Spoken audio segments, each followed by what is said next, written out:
All right, hello, and welcome to Tabletop Cafe. Think of us as your roadside diner along your tabletop journey, where we serve up bite-sized chunks of gaming goodness. Tonight we are going to do a buffet episode. I would kind of maybe call it a potluck or round table, but we're trying to stick with the menu cafe theme. And essentially, each of us has brought a topic that we're going to bring up to talk to the group for a few minutes, see how it goes, and all that. But joining me tonight, as always, of course, is Chris. Hello, everybody. And I'm Lewanika. back. He's back. Hello, all. How are you? Yeah, should be fun time. Any table setting, any stuff we need to take care of at the top? I will mention next week I'm going to Gen Con. So when we have our next episode, it'll probably be a Gen Con recap episode talking all about that. I'm going as press for both the RPG Academy and Tabletop Journeys, though I'm primarily just playing games. I'm going to talk all about it on a podcast, and that seems to count. So I'm very, very excited about that. And just a quick reminder Nice. that Academy badges go on sale August 19th. And if you use the code TTJ5, you can get a $5 discount on regular badges, early bird badges, and GM badges. I'm also rocking the Academy shirt tonight. I thought since I was going to bring it up, I should as well. Chris, anything you need to cover Excellent. before we get into the show? I don't think anything too major for me. I don't have any cons till a catacon. I've got too many other things going on right now. Fair enough. Lewanika, is there a factions book you'd like to mention off the top? There is, but I will mention I just got back from the Open Game Con in Westford, Mass, which was a lot of fun. I will talk more about that in all kinds of episodes. It's not my topic specifically tonight, but Okay. looking forward to that. But I had a great time, ran some games, spent time with my son. Awesome.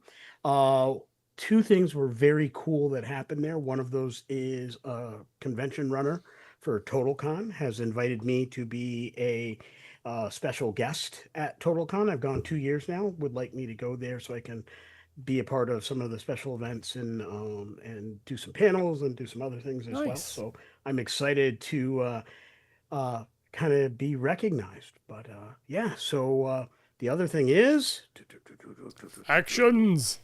the factions book. I'm going to try to do this so I don't catch glare off my lights. We're, But we're getting glare, but it's actually coming through. The filter isn't Yeah. popping off. yeah, I chose not to have my standard filter and just put Ah, my physical backdrop behind me because I knew I wanted to show off the book. So gotcha. You need to move it sometimes more in your folks front of should your plan face, ahead. though. Nope, the other way, other way. A little more. Keep going. Nope, the other way. Other way. Yeah. Stage There left. you go. Oh, Yeah, I got your window shrunk for the display, oh, so got it. it's just Got your face. So yeah, there we go. There is a glare, Gotcha. but I think everybody has seen it. So where can they get their own copy of that glorious book? So right on, if you go to anything that has tabletop journeys, you can get there. It'll also be in the comments in the chat momentarily for those who are live. But I'm actually going to be bringing that up and getting that entered in here in just a second. But basically, we are in the backer kit phase. This book was crowdfunded a while ago. It has been completed, has been fully edited. This here that I have in my hands is one of the two print proof copies. That work is just about completed, if I remember the message I got the other day. So it'll be going to the printers on August 1st. We are keeping our pre-order open through BackerKit until August 1st. That way, some folks have a little bit more time to either increase the physical copies, get a copy for a friend, get a copy and donate it to a local library or game club for your Yep, high school. For all of us who are gamers, I would be willing to bet many, if not all, of our high schools probably have a game club. Um, Giving them good books and good materials for those game clubs is a really cool thing to do and a great way to show support for the next generation of gamers that are coming up behind us and with us. So, absolutely. yeah, really looking forward to this book. It is 9 totally detailed factions in the TTJ style, but in addition to those specific ones that we've created, we have a how to work with the factions, good ways, guidance to use them in your game, introduce them into your campaigns. We also have how to build your own factions in that same style, so some good stuff there. We even have I think just north of 40 separate NPC stat blocks, which are designed to give you an idea of how each of these factions is expressed. That way you kind of see how that goes. But the best part is the bulk of the book is system agnostic. It is lore, so you can put it into any system. You want to run Daggerheart? We've got some factions you can add to your next campaign frame. You want to run Delta Green? We have some interesting factions with guidance how to use them in the modern setting or other setting, time settings and eras, styles of play. We have, you want to use them any kind of game system you can think of, sci-fi, you want to do it in Traveler, you want to do it in STA.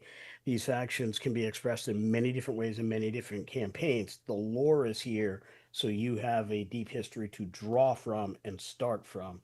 And that's the goal, is to get more people gaming, get more people having fun, get some people enjoying this gorgeous cover, and quite honestly, to make everybody's next roll legendary.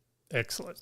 All right. So with that out of the way, Chris, I'm actually going to start with you tonight. What topic did you bring for us to chat about? So I wanted to ask you guys, thinking about all the years you've GM'd, I mean, go way back to even when you started, what do you think was maybe potentially one of the worst things you did in a game that you learned from and you've never done it again? Ooh, I got so many examples. So you ask an incredibly cool question, and if I was smart enough to have learned from it the first time, I would feel really dang smart right now. But that was a lesson I learned for about 20 years and then did the same dang thing 20 years later. And I'm good. Anybody who's gaming with me, I'm not due to repeat that mistake until, 2032 or so. But yeah, I got so tied up in the amazing, deep, and glorious story that I had planned in my head that I didn't bother to write in or plan ways to make this cool thing cool for anybody other than me. And my players weren't buying it. Like, they're like, why would I go down this hall? Why would, they're on this lone bridge over a pit to nothing, in a chasm that had no top, and there's this other door, and they knew there was danger beyond it or what have you. And they're like, yeah, we can just go home. I never gave a good in-game reason. Didn't write in a cause. Like, it wasn't built into the campaign in any way, shape, or form. And in my head, I'm like, but this is cool. Everything beyond there is cool, and they didn't want to do it. And they're like, no, I don't think my character would do that. And if I'm being honest, that wasn't the this is what my character would do, would be walk away moment. They legitimately had no drive or reason. That was not part of my story. I kind of just said, you should do the thing. And they just said, nah. And so one of them says, no, I'm not going to go. And then I'm like, well, the door closes behind you. It's the only way to go. Yep. And then the guy's like, oh, I'm going to jump off the bridge. And then this is where I decided I'm going to use our swear for the night, asshole. And, and, said, well, you land back on the bridge. He's like, oh, okay. I jump again. You land back on the bridge. And then all of a sudden because again, asshole, I think we can say that word a couple times, but, pretty much everybody but one person in the party we spent 15 minutes with people just jumping off the bridge and me telling them they landed there before I finally said, okay, we're done. We're not playing this anymore. Yeah. And yeah, that was a hard lesson. It was one, I don't control the player's actions. Have to understand and bring that in. You've got to lay out narrative reasons for characters to want to do the thing. The social contract is important. Players should have characters that want to adventure, but that's not entirely on them. If you give their characters no narrative reason to do something, why should they? Will never be fun for the player. So again, they're not gonna. And then two, you don't even have the benefit of saying the story your character would or any of that because you didn't bother to do that work. My cheap out on the adventure writing was really the cause of that problem. 20 years later, I had some narrative reasons, but I was still very focused, overly focused on the story I wanted. I could defend myself and tell you, well, in session zero, I had told them that the whole purpose of this campaign is you're in jail and you got to find all these different MacGuffins and things in each session before you break out. And part of the reason was I was heavy into Prison Break, Mm. the television show, and I think it was season three at that point. So they're just on the run. So I was so excited about, you know, 10, 12 episodes of the prison and knowing the guards and knowing the other prisons and prisoners and finally breaking free of this prison and then spending another 10 sessions on the run from the law kind of thing. And uh, and though I said that's what we were doing, I did a really bad job in session zero of checking to see if anybody understood what I meant, Mm-hmm. because they just assumed they were breaking out like session two. Right. And by session four, they're like, I'm just swimming out to sea. Well, you can't. There's a force field. You're stuck. Yeah. And I was smarter. We didn't spend 15 minutes before that campaign ended, but we called it a night and we never went back to that campaign. Yeah. I think what that speaks to me, which I did the same exact thing. Like I 100% did the same exact thing, is I did not give the players the opportunity to grow to trust me as a game master, to let them know that if I am confining you for some story reason that I have in mind, I'm going to give you ways to get out or have fun. My example of yours is I had a very low level party, like second or third level, and I was basically sending them against a dragon. I knew the dragon wasn't going to murder them. Like they were going to have the opportunity to interact with the dragon, get a quest, and then go on their merry way. But I thought it'd be really cool to have a low level party fight a dragon. And they were like, why are we going to, no, we're second level, or we're not going to go to a dragon. You're insane. And so like they did not trust me enough to know that I'm not going to just put them in a position and then kill their characters. So that is something, again, session zero, take a drink, that you can sort of say, like, this adventure is going to be about prison breaks, and you are going to spend a lot of your time on the run. That, there's going to be other things that happen. It's going to like follow like an old TV show, like, Kung Fu or something, or The Incredible Hulk. You're going to go town to town as you're running, saving other people and helping them with their problems. It's going to be very episodic. Like, I didn't know what a session that shall not be named was back then, to sort of lay out what my vision was and incorporate that with their idea so that we were all having fun together. 100%. I did exactly the same thing that you did. The one that kind of came to mind, just so I have a different example, this wasn't all that long ago, is I had one of my players tell me that they never got a sense of accomplishment because I kept upping the stakes with some new revelation. Like I would set up a mystery, and before they solved that mystery, they would then be chased by someone they had to run out of town. And then while they're on the run, they would find evidence that this happened. And everything kept being so urgent that they never really got any sense of satisfaction that they ever solved the original puzzle. They actually got away from the person chasing them. They actually defeated the bad guy that they started the adventure. They're like level 4, 5, 6, and there's stuff from session 1 that's just unresolved. And I was trying to constantly up those stakes and make things exciting, but I realized I was failing to ever give them a sense of closure or accomplishment. And that was like, 100%, you're right. Like now that you say that, I can see, like, I know why I did it, but it was wrong. And I could have done it both ways, where there was a sense of escalation that was tied to the accomplishment, where, okay, they did defeat the bad guy, and that's when they learn about the other thing. I need to tie in the resolution of plot A into the initiation of plot B. Maybe not every time, but enough that they don't feel like they're just going in circles and circles and circles. So that was a big one that I learned, and it wasn't that long ago. Absolutely. Yeah. If I think back to it, I don't think I knew what a session. I absolutely didn't know what a session zero was. Yeah. It wasn't part of the vernacular. During my first example, that would have been. Sorry about that. Like we're going to be all, Yeah. I'm having a sip. I'm almost already out of water, so I'm taking light sips. yeah, yeah, yeah. My juice is running out, and I already drank all my grapefruit juice out of my fruit cup here. Yeah, we got to be careful because I But think Chris will get hammered if we keep up this pace. I'm switching. yeah, Okay. yeah. But I didn't know what that was at all the first time around. And while it was before I'd ever heard the phrase the second time around.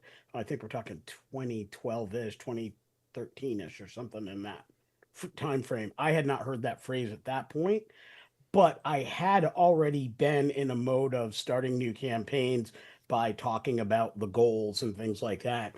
But it wasn't fine tuned. It was pretty raw. And on it, if I'm being honest, I don't think any of my players had, because I had just moved back to Connecticut, so the players was one of the early times I had been playing with that group. So I don't think they had been aware of that concept at that point. So they didn't know why I was telling them what I was telling them. That they didn't understand this is your opportunity to say, yeah, that sounds like something that'd be fun to do. I'm in, or just voice up and say, yeah, I don't think I really want to do that. Do you have anything else in the holster that we can fire with? And as the community has become more matured and has better vocabulary for our ideas and the concepts and the processes that we want to use, it is a lot easier to have that conversation. So, the first time I think was just me refusing to give anybody agency or let them in on what it was and doing the thing badly. The second time was not spending enough time to make sure the vision that I had was understood. Mm, I said a few words and thought they got it, thought I heard agreement, and went forward. yeah. And so I think there are two different levels of I got it wrong, but I learned a lot from both of those. I jested earlier. It'll be another 10 years before I do that thing wrong again. Quite honestly, I don't think it's something I would do wrong in because I'm very polished at my session that shall not be named, and exceptionally focused on making sure I get buy-in from my players. This Yeah. is the style of game I would like to play. Is that the style of game you would like? I'm in the process of really polishing, like we talked about a few weeks back when we were talking about convention games. I am getting much better about polishing up the short paragraph about is this the style of game you want to play? Mhm. I think, and again, for me, back when I was making the same issue that you started with, this was when I played with my friends in my hometown. I had no other examples. Like it was just, this is what I think I'm supposed to do based off that one little adventure in the Red Book. There were no Yeah. podcasts that I watched. There were no conventions that I went to. I didn't get to go to play anybody else's sessions. We played my friends in my basement. That was it. And Yep. like I was 99.9% of the time GM, like every now and then someone would try one session and then they would never do it again. So I didn't really have any good examples to follow. I was absolutely fumbling in the dark and it would work until it didn't. And then we would hit those walls and the campaigns would end and everybody get mad. And like a month later, it'd be like, I want to play again. I'll try again. And then, because we're 12-year-olds or whatever, that we have anything else to do. So we started over. But I think, people learning the hobby today, there's such a wealth of information that hopefully though that sort of thing is not something that people are dealing with, or they're quickly getting past those. Now, Chris, you brought the topic. Do you have one you'd like to share with us? Yeah, in the example I have, I actually learned two big lessons in one game. Two big lessons. I thought at the time I was smarter than the writers of the books. Mm-hmm. So I was going to create my own monster. And this is when I was really young as a GM. So I created a monster that was basically immune to all damage, except for if you threw sand in his eyes, then you could easily beat him. Mm-hmm. And the whole thing was he was giving you clues to tell you to throw sand in his eyes. What I learned is my puzzles, easy in my head to solve, Oh yeah. not so easy in somebody else's head to solve. Yep. So I Classic. started after that talking to other people going, hey, here's my idea. How would this puzzle work out for you? What clues are you getting? So I learned to just talk to other people before I actually threw a puzzle into a game. I also learned you don't have to rewrite monsters, just reskin them. Find something in the book that roughly has the hit points you want and call it something else. Doesn't necessarily have to reinvent the wheel. Somebody's play tested this for a long time. It's already figured out. And honestly, it's a little easier sometimes just to reskin things. Yeah. But Big again, fan of reskinning. Absolutely. It's every Yeah. GM should be doing that. Yeah, I was young and thought I was smarter than the writers. If I was, I probably would have written my own system by now and might be really rich. Well, Yeah. maybe not. I don't really No, know any no really one's rich getting rich writers. except for Hasbro. Maybe some of the Yeah. Pathfinder people, but I don't think so. Yeah. So except for me, it was keep the puzzles easy, talk through the puzzles with other people, because again, the clues I have and the answers are right in front of me, but I also know the puzzle, so I can see all the pieces that you can't. So how do I make sure I give clues to let you see all those pieces, and then just learn how to reskin things? I mean, it was an hour and a half of real time before somebody finally figured out, oh, we are in a desert. He keeps mentioning the sands of time. Maybe I should look at the sand. And you keep mentioning he doesn't ever blink. Maybe that's the clues. But again, they were obvious to me. So Yeah, I had similar, but both of those actually. I had a puzzle. I just about had a mutiny. Like those people were ready to throw fists at me. I put them in a wizard's tower, and they basically teleported into the base level, and it was going to be like a reverse dungeon. Like as you go up, you get harder and harder. And the only thing in there, it was a circular I want to room, go in that tower. and on one half was like a blackboard. And on the other side was sort of a mirrored finish. And whatever you drew in the blackboard would be reversed on the mirror image. They sat in that room, on real time, an hour and a half. And one person actually said the right answer like really early. No one listened to them. And also I didn't like, hey, I think, Sean had an idea. Why don't we circle back? Like I didn't know to do that. The solution was if they drew a door on the blackboard, it would become a door on the other side. There's absolutely nothing. There's no hints. It was just they had to keep messing around until they did it.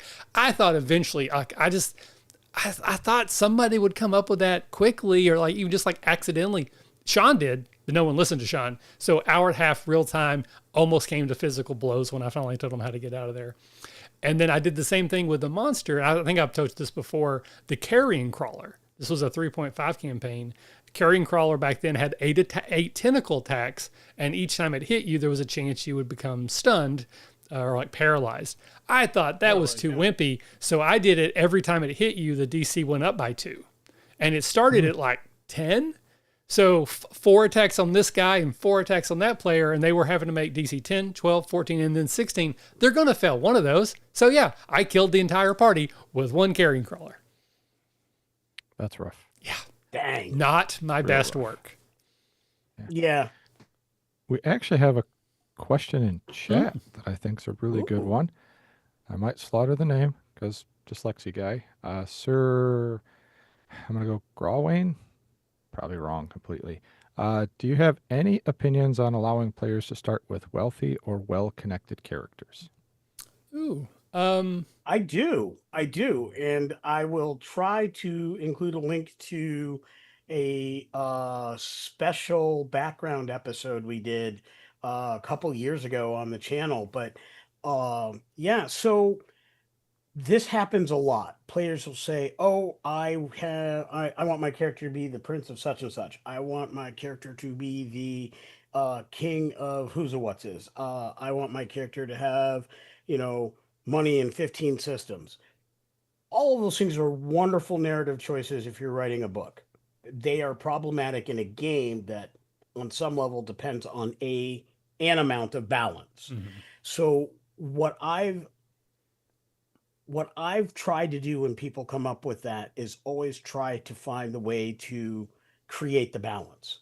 I'm fine with you being the son of so and so, but what is the reason you don't ever want people to know or give you special favors or utilize those resources? At some point, it'll be important in the story. At some point, it's going to create cool things for you. But generally speaking, there's got to be a reason you don't tell anybody your, you know, uh, Prince Ali. There's got what's the reason? You tell me. It's your call. It's your character. But what's the reason that wouldn't work? You want all the money in the world, then why are you adventuring? What is the thing that you desperately want, and money can't help you get, and you're not going to be using your money to do these things. I'm fine with you starting with, a little bit more money, like we could give you better armor or something like that. We can find ways to show that in your character. You can talk in some highfalutin language. If I'm gonna go back to my, rural upstate New York roots or whatever, there's a number of ways you can express those specialty backgrounds that give the players that. But generally, I would say start with this: ask the player what is their vision for the character that requires that background, and then say, what can we do to make sure this balances with everybody else and still give you that vision? You Yeah. know, if you can do those things and the player wants to play ball, then you've got a good situation. If that player doesn't want to play ball, that they're using this as a way to min max their character, like to start with full plate armor and a warhorse with full barding and a +2 dagger that was provided to them because it belonged to their ancestor who shook hands with Apollo on the day the sun was first lit, then that story's Yeah. not for your campaign. You're going to have to find a way to say, that's not the tale for today. Why don't you set that character Yeah. aside, and we're going to work on something else for now. Yeah. My answer to that, very similar to yours, is what is it about that character that you think will be fun?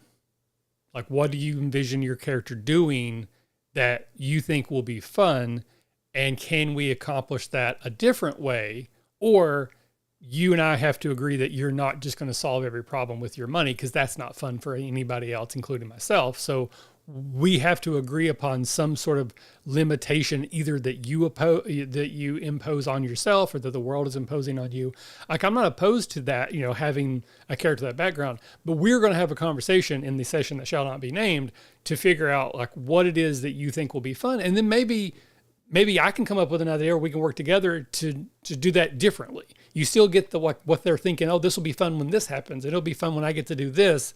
Is there another way to do that that doesn't just give you more resources than everybody else? Because I don't think that would be fun. But I'm a big believer in yes and or yes but. But if I'm going to say no, it's usually in the session that shall not be named, before we get to the table. Once you get to the table, it's a free for all. So if I have issues, those are going to be no's during character creation and that kind of stuff. Chris, thoughts on that? Absolutely. To me, I'm going to say to the player, all right, A, thank you for giving me easy hooks to start the campaign, because well-connected players already have agendas. B, I'm going to say to them, how attached to this NPC are you? Because if he's well-connected, there might be bad guys that want to take their place. There might be good guys trying to take their place. There could be other factions that are trying to take over that person's power or their wealth. So maybe you're going to get pulled in some stuff you don't want to get pulled into. That to me is fun. I like the political games where different factions are going against each other, or factions. Yeah. Or to me, or Sir Michael's factions going against Sir Lewanika's factions, and you're choosing sides, so to speak. I like those types of games. I'm just going to talk to the player ahead of time and go, are you okay if it gets a little gritty with that? Or do you want to keep it real high fantasy and, you guys always succeed? Because I don't run games that you always succeed. You're going to progress the story, but your characters aren't always going to necessarily win in a way. I think it's was it fail forward? Mm-hmm. I think that's the saying. I like it when characters go, ooh, we can't win this fight, and run away. Harder to do in some systems. Right.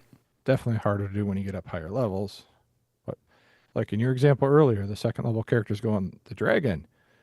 Ooh, why are we going there? Right. I don't know if I'm going there, because they shouldn't.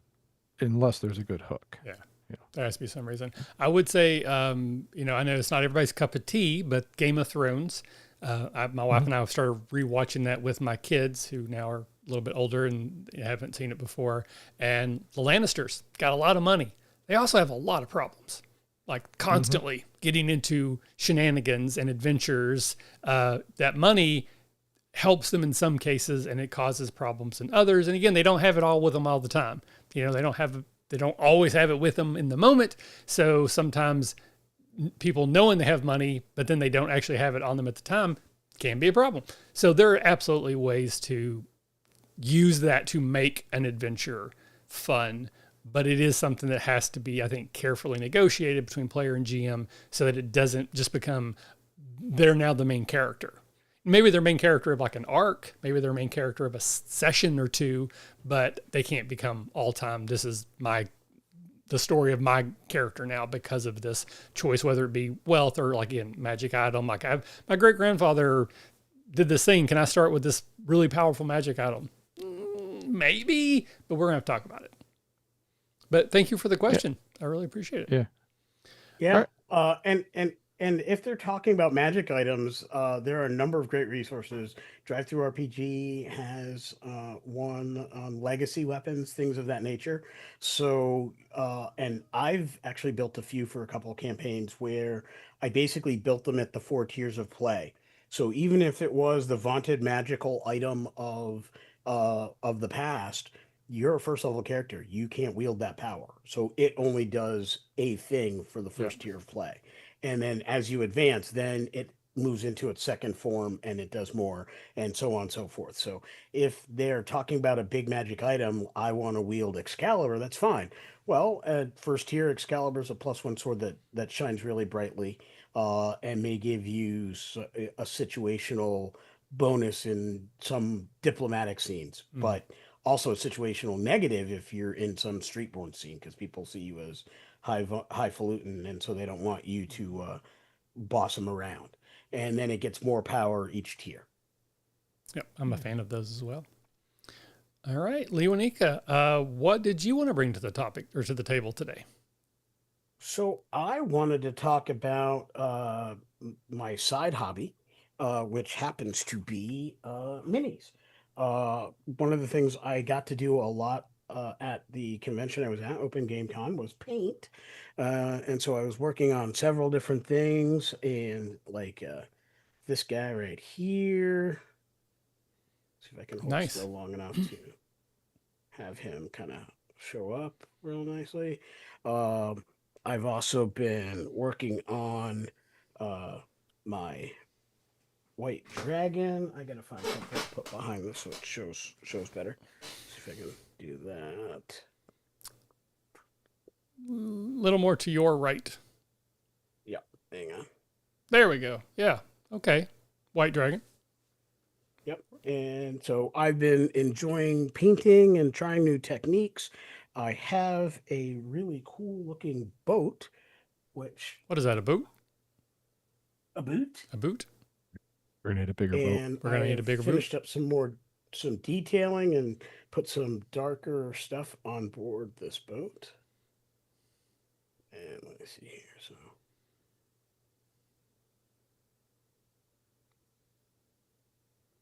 Now, is this the sort of stuff you use for your home games? Are you a big Maps and Mini person in your games? Because I generally am not. So for my home games tend to be more virtual, but when I go to conventions, I like to use maps and Okay. minis. And when I go to my flagship store, I like to use maps and minis as well. So I'm really enjoying those a lot. And I can be fairly budget conscious, right? So I had some techniques from a few different painting YouTube channels that I like and wanted to practice. And so I picked up this little jobber from Temu for about 11. That boat was about $11 on Temu. So not expensive. And if I had totally hosed it up, it would have been Right. perfectly fine. But I tried those techniques and they came out so much better than I assumed my first effort would be. So I really look forward to that. And some of those minis, some of the things I showed there are things that you'll see in future episodes. That boat is, or future content from Tabletop Journeys. The boat figures fairly prominently in the adventure that we've been playtesting at conventions live for a while now, the Sea of Fire. That larger creature plays a big role in the Fate of the Last Bastion, another adventure path that we are working on simultaneously. That's also been being play tested live and at different convention events for about the past year or so. Basically, I find minis and stuff that inspire me, and while I'm painting them, come up with adventure ideas from it. That's how I generate a lot of adventure ideas. Like, this is really cool. What can I do with that, or what can I set within that concept? So, that's a hobby I kind of like, and I've been going crazy. Like, I've got this big old case filled with critters and stuff. Uh, so I can show a couple of my favorites here. I may have even shown these on the show before. Oh, nice. That is an AMKEG. Yep. Yep, and I actually managed to practice my flocking skills with that one as well. Flocking is always fun. Yeah. What's up with this flocking guy over here? Yeah, I've been basing trees and such as well. So when I do terrain, because I'm really bad at drawing, so one of the things I like to do is take a piezo flip mat at the game store, put a plexi over top, and then I put all kinds of scatter terrain over the top of it. So like, I don't buy like Dwarven Forge or anything like that. As I said, I'm fairly budget conscious. But if I put a forest map, I have like probably 30 trees. I will put an actual 3D tree in each of the spots where it shows up on the map. I will put boxes where the boxes are. I'll put couches and chairs where they are. So it really gives a great view of the confinement of space when you're playing on the board. So I really like that kind of thing, and I enjoy it. Doesn't always travel well, so and in those situations, that's when the other part of my hobbies, I have skinny minis. Yep. So these are little 2D minis that come apart. They can go in a sleeve. They travel fairly well. There you go. As well. So this is like a ballista. This also, or yeah, catapult. Catapult. This factors into Fate of the Last Bastion. I also have, I actually have a whole siege set. So it's got like one of those giant siege towers. It's actually like 3 stories tall.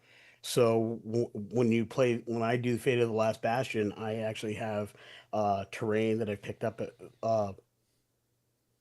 thrift stores, giveaways, auctions at various conventions. So I actually can put down a map of a castle wall system, and I can actually put a legitimate wall there. So it stands fairly tall, and the siege tower, like literally the bridge on the siege tower lands right at the top of that. And I can actually do that live. So you've got this nice map that shows all the detail on the ground. And then I've got all these different things that are there. And now I'm also working on, building like impact pits and impact craters and all kinds of things neat like that, just because I love it. Hedgerows, berms, picket fences, all that kind of stuff. I think it's a lot of fun, and it has wowed at the table at a convention. When you go to a convention and you see a whole setup and people are sitting there and they're got their character sheets, it's amazing how quick it draws people right in. It's like curb appeal. To think it like brings people and to your people to table think very tactically. Yeah. So I'm pretty much anti maps and minis. Like, I actively don't use them, but I have dabbled in painting minis. Like, I have typical ADHD where I'm like, I'm going to paint minis. So I bought a bunch of minis and I bought a bunch of paint. Then I bought an airbrush, and then I bought a compressor, and then I never used any of them. And then I backed a bunch of Kickstarters with all kinds of minis. So I'd have plenty of minis to paint. Don't paint any of them. So I do actually enjoy painting. Like when I actually do it, it's very sort of meditative. And I like listen to podcasts or audiobooks, and I can just like lose myself for like an hour.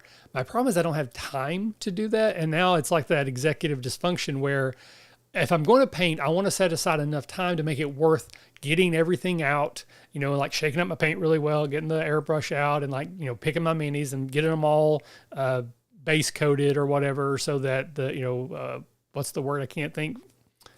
When you first put the gray coat or the black coat on, what's that called? Prime. Yeah, prime. Prime, yes. Yeah, prime. So priming them all, letting that dry. So I just don't paint anymore. It's weird. Like I'm literally like right next to me, right here, paint, mini, compressor, air. And I feel kind of bad about it because I do enjoy the act of painting.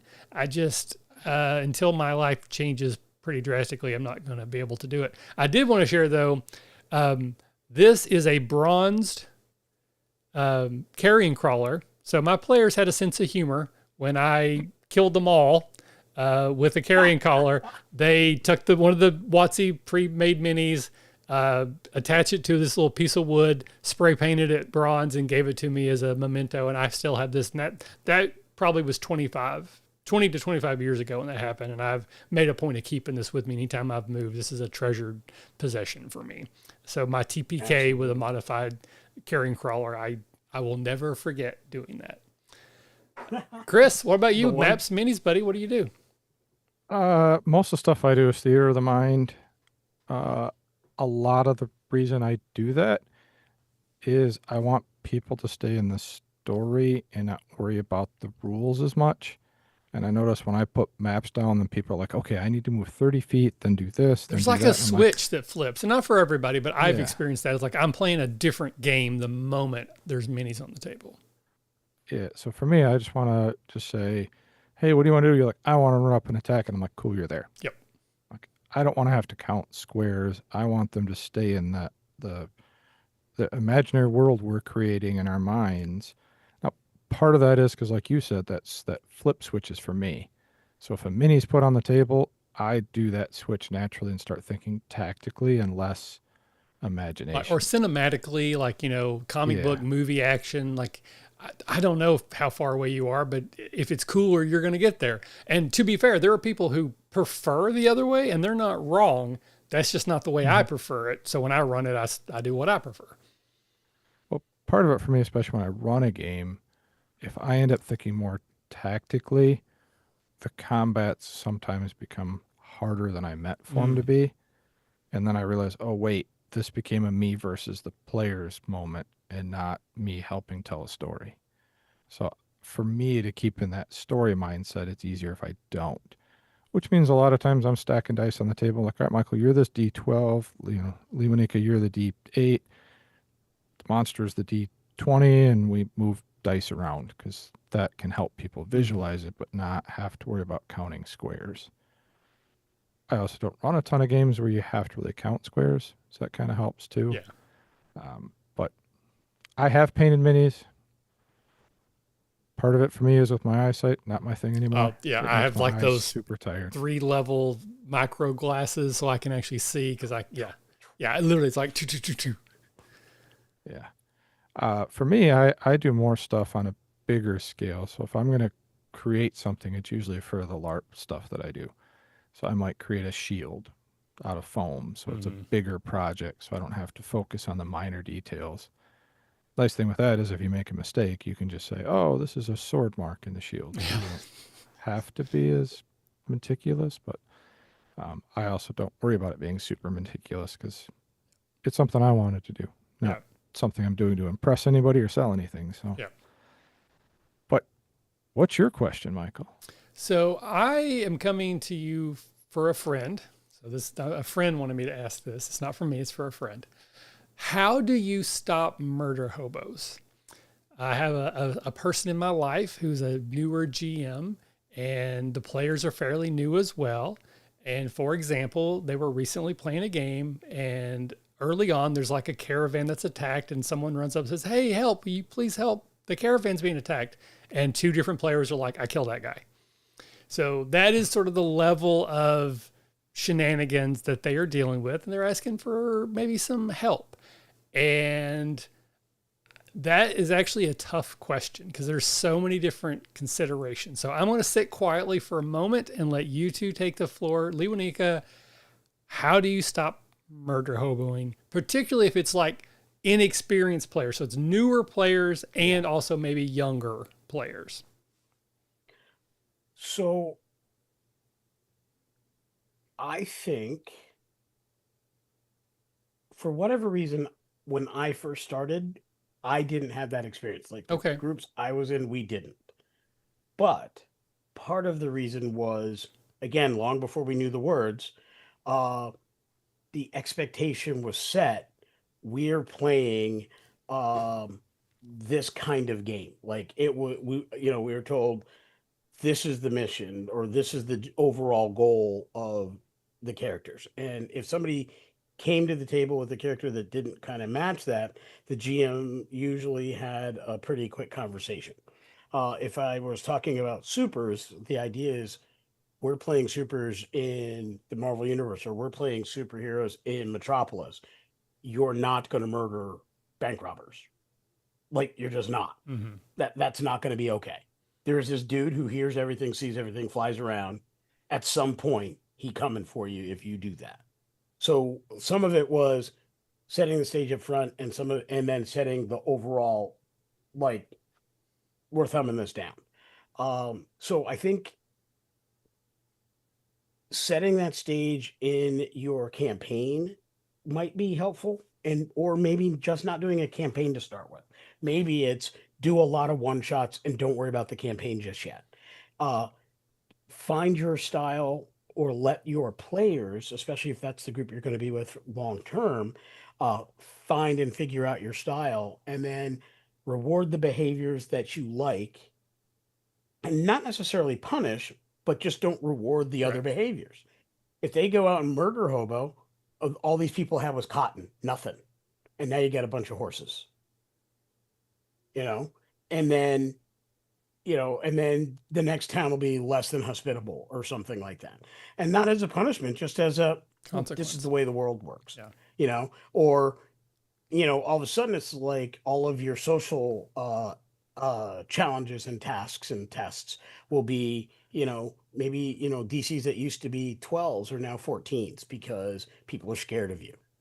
You're blooded. You walk in, people are like, oh, it's those guys. Maybe the town's dogs bark at you because, you know, I love dogs. Dogs will bark at people they know are mean. Mm-hmm. That's kind of how that works. Horses will be Mhm. skittish around you. You go to buy a horse and now your horse doesn't want to be ridden well.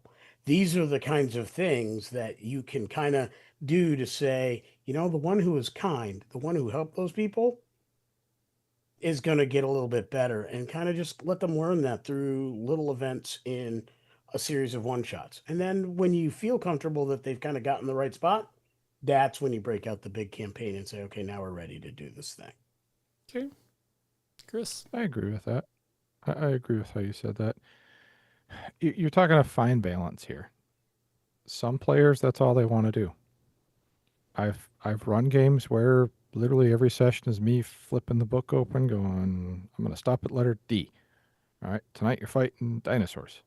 Tomorrow, letter Q, you're fighting whatever's in Q. And I don't know why I picked Q. That's not a great example, but um, that's Quixotic their or something fun. like that. Yeah. There's some. I'm sure there's some in I there, think but there is AQ somewhere in there. yeah. Quincy Jones. Quipper. Uh, so understanding if that's their fun, then that's what they're going to want to Right. play.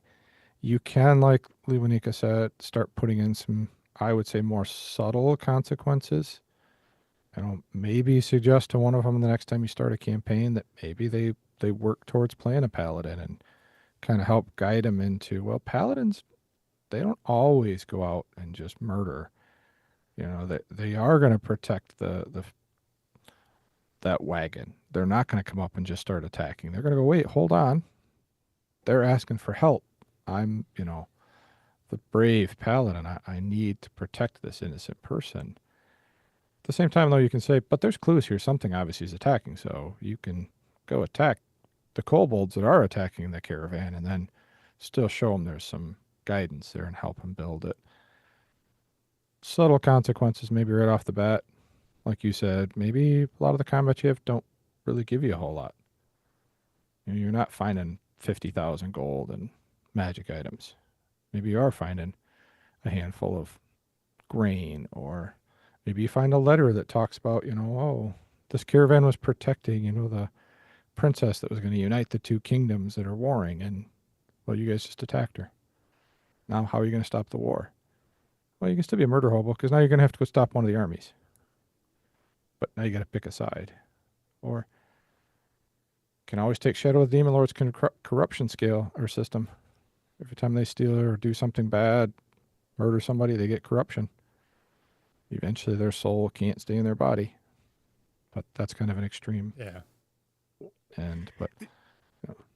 But that's a really tough one because, like I said, a lot of people, that's their fun. Mm-hmm. Video games have programmed us that kill, collect treasure, kill, collect treasure. Go to the bar, seduce the barmaid, kill, collect treasure, go back to the bar. That's part of what we're kind of taught. Maybe it wouldn't hurt to sit down and show them some movies that do the opposite. I mean, watch the D&D movie with them. They're not murder hobos in there. I mean, those characters, let's be honest, there's some good flaws in those characters, which is why I really appreciated the movie. Chris Pine's character was definitely not a Mary Sue. No. Obviously, they still succeeded, but. Mm-hmm.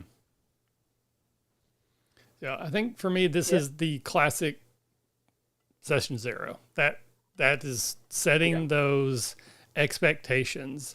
And again, as I mentioned, like early on about how I didn't have trust with my players, this GM probably doesn't have trust with his players yet either because they're all brand new. But to say, listen, I'm going to give you combats. You're going to have great, fun combats, but it's not the peons that need your help. It's the bad guys. Like, I need you to be the heroes. And that is one thing that like I generally do when I start a new campaign is you are playing heroes. Like when you play D&D or play RPGs, you can play anything you want. When you run it, you can do whatever you want. If I'm running the game, you are being heroes. So that is just an expectation right off the bat.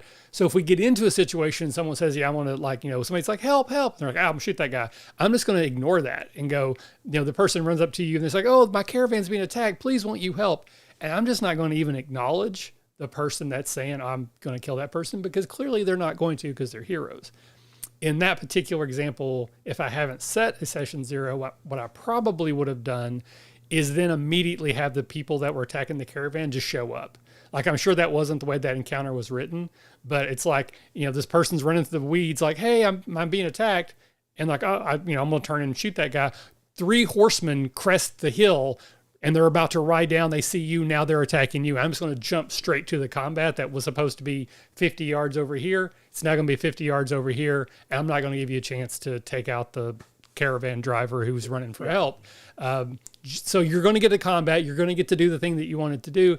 I'm just going to I'm not going to say, don't do that. I did that in session 0. In the game, I'm just going to kind of ignore it. I'm kind of a big believer that you can't solve those types of problems in game. Like if you're just like, oh, you're going to get arrested. I think that's just going to become a D12 measuring contest. And they're like, oh, okay, well then I'm going to do this. And so it's just going to cause an escalation. So this is going to be an out of game conversation where like, listen, I want to run this game. I think it'll be a ton of fun, but I need you to play your part. Your part is to be the hero. You can do all kinds of stuff. I'm not going to railroad you more than I have to because we're all new here. But if you're just being evil and jerks, I don't want to run a game for jerks. I run a game for heroes. So it's just going to be like, basically you don't get to play if you're not going to at least abide by those guidelines. That make sense? Yeah, absolutely. The other thing I would say, and so you don't get into that D12 measuring contest, is if that's the kind of game that your players want to play, as long as you are not opposed to playing that game, then maybe you give them that game. Yeah, you can run a game where they're the bad guys. Yeah, or maybe they go to a place where they can do that. Maybe they end up in some Planescape world where they're fighting in Mechanist and they're taking out Modrons, or they are in some wasteland where everything is out to get them. Put them in a hive and put them in a situation kind of like the Colonial Marines and Aliens. Like, and like your mission is to save these people, but by the way, you're in order to get off this rock, you got to get through all that, that kind of thing. So everything you want is on the other side, and the people have the key, and you don't know which one. So give them a reason to not go after the people, and then give them everything in the world that's coming at them, so that they get that out of their system. And I would imagine if you did a lot of one shots and you did a couple where it is every single thing they're going against, you won't have to do a whole lot of subtle things. Players who like the game, love or have grown to love the game, generally speaking, grow out of I want to fight everything. Eventually they're going to get into something else. Yeah.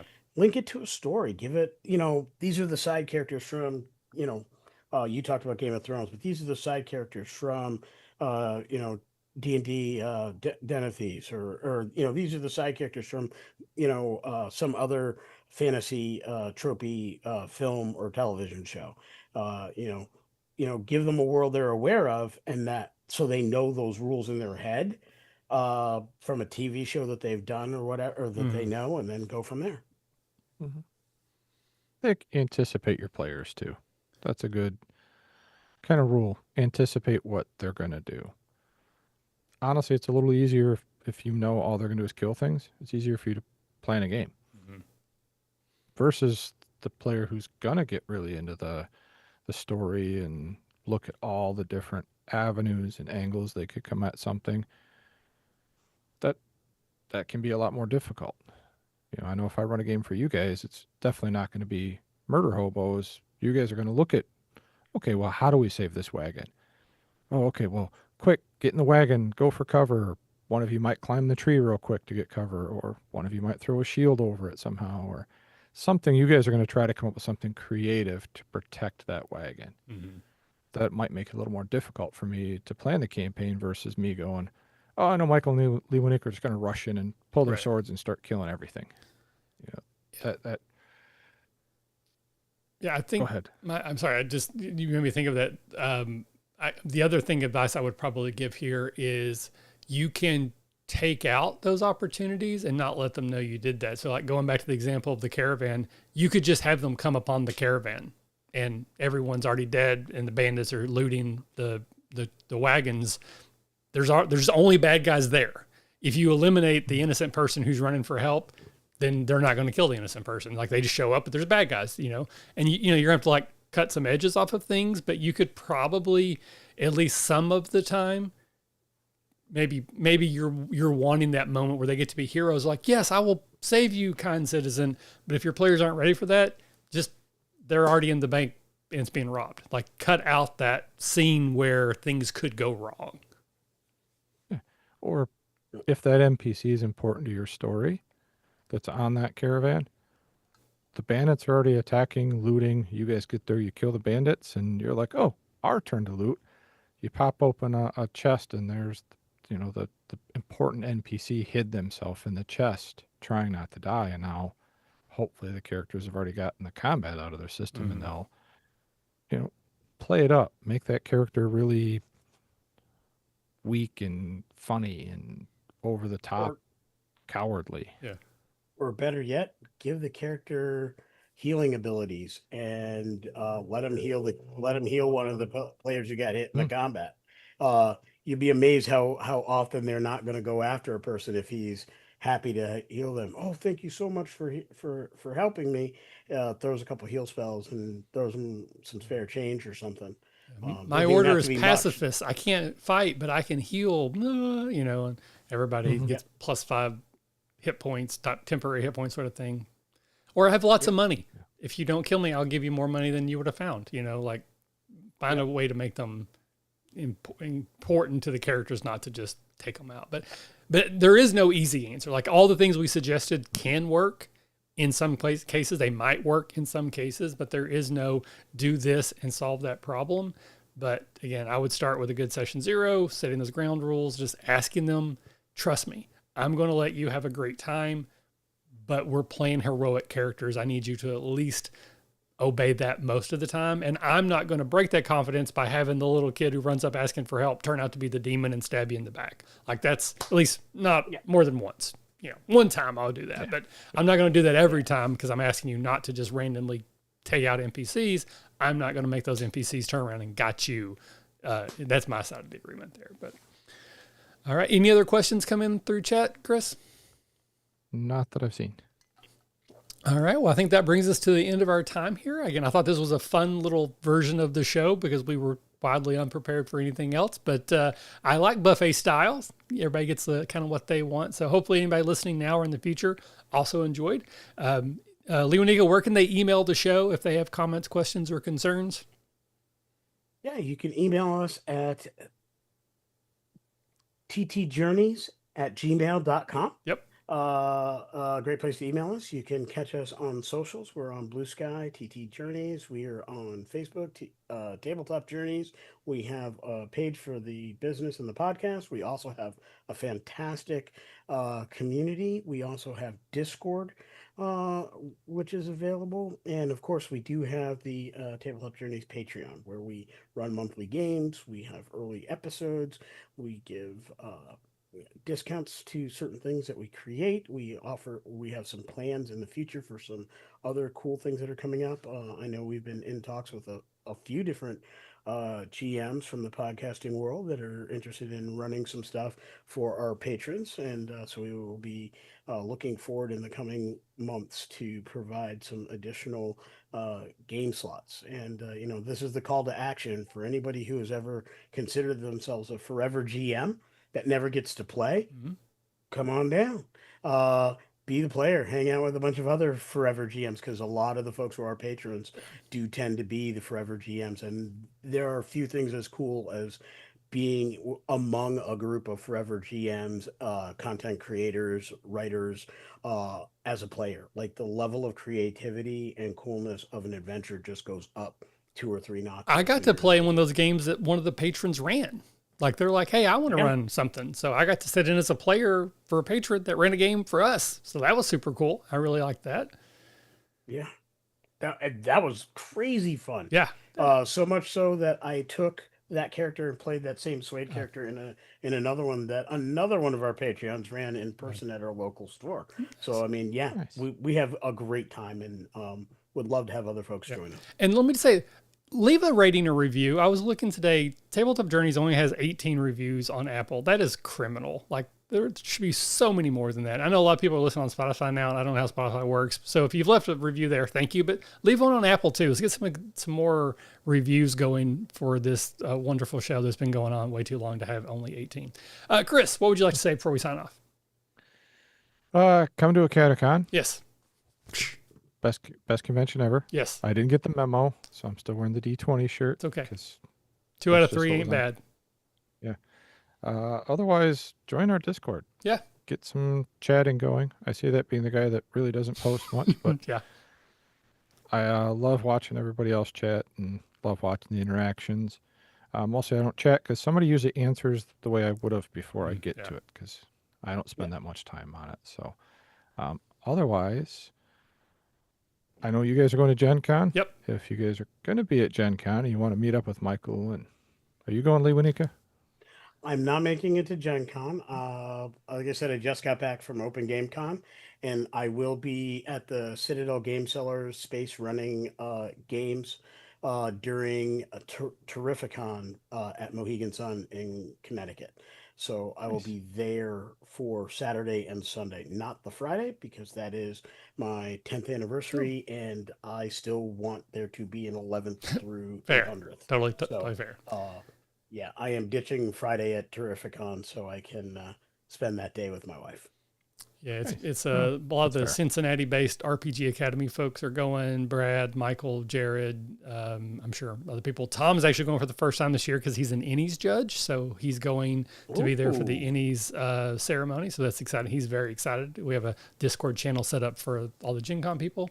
And yeah, Catacon, November 7th, 8th, and 9th, Dayton, Ohio. Badges go on sale August 19th. Use the code TTJ5 to get $5 off early bird badges, regular badges, and GM badges. I think the badges are very reasonable for what we offer. We have a wild assortment of special guest GMs this year, more than we've ever had before. We're going to have some just truly amazing events, and all you got to do is show up and play in them. And then And the vendors are amazing. Yes. If half the vendors who were at the last two that I went to return, um, look, you will have no end of cool things to buy, great conversations to have. Our raffles already, like we're going to have so many prizes this year. It's going to be just wild, play to win. The theme is sort of horror themed, but again, all gaming is still be family friendly. But we're going to have some special games that are like play to win, that are like the Halloween game, the Shining game. They may be terrible, but they're on brand. Darn it. But enough of that. We'll see you in 2 weeks when I talk about Gen Con. 13 Ghosts of Scooby-Doo Dread is what I'm hearing. Oh, well, I do a Scooby-Doo Dread, and I think Chris is doing a Star Wars Dread this year, and I got my Murder Mystery LARP that we do every year, so it's going to be a great time. Hopefully we'll see you there. But until next time, just remember, folks, if you're having fun, You're doing it right. Doing it right. Thanks.